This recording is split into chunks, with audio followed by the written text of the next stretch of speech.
नमस्कार, मी सनातन संस्थेचा राष्ट्रीय प्रवक्ता चेतन राजहंस। 500 वर्षांच्या प्रदीर्घ प्रतीक्षेनंतर रामजन्मभूमी अयोध्येमध्ये श्री रामलला विराजमान होत आहेत आणि हा हिंदू समाजासाठी अत्यंत असा आनंदाचा क्षण आहे।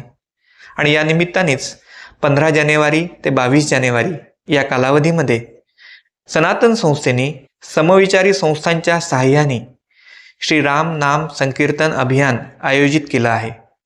या निमित्ताने प्रत्येक वसाहतीमधल्या प्रत्येक परिसरामधल्या मंदिरामध्ये प्रभू श्रीरामाची प्रतिमा ठेवून समाजातले लोक एकत्रित येणार आहेत आणि 20 ते 30 मिनिटं श्रीरामाचा जप करणार आहेत।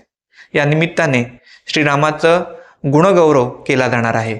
संपूर्ण समाजात वातावरण राममय होण्याच्या दृष्टिकोनातनं एक अत्यंत असा उत्तम उपक्रम हा आहे। आणि हा उपक्रम जेव्हा रामजन्मभूमीचा निकाल लागला होता त्यावेळी सुद्धा आम्ही राबवला होता आणि सनातन संस्थेला या उपक्रमाला अनेक समाजातल्या लोकांनी उत्तम प्रतिसाद दिला होता।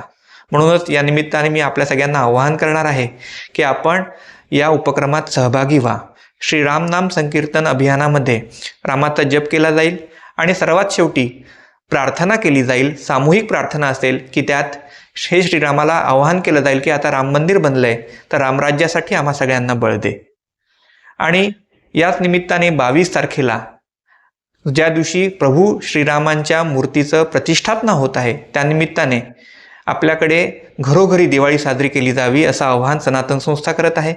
त्यानिमित्ताने घरोघरी दीप प्रज्वलित केले जावेत, भगवे झेंडे घरावर लावले जावेत आणि या निमित्ताने आपण आपल्या रामकार्याचा एक घटक म्हणून, एक रामाचे आपण भक्त म्हणून या उपक्रमामध्ये सहभागी व्हावं असं आमचं सनातन संस्थेच्या वतीने आव्हान आहे।